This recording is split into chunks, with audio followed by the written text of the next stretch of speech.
You're sitting in front of a CEO and you're explaining in detail how your product can solve their problem, and you see this person really zoning out. They're not paying attention. One of the big issues I see so many salespeople do is they do not have a story that resonates with their prospect.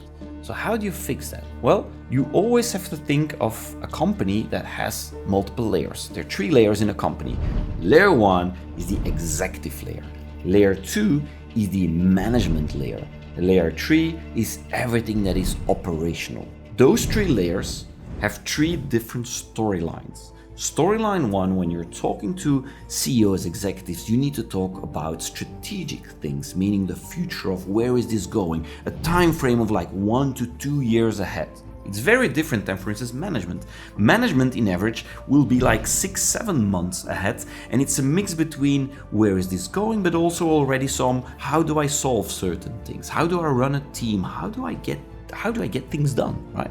Purely operational, very different. I have a problem today, I need you to fix it today. Timeline today. So you see, 3 very distinctive roles with 3 very distinctive sales storylines. You need to match those. So remember, 3 storylines. If you adapt your sales story to those, you will always make sure it resonates with your target audience. Maar dat is echt iets bonk in je target.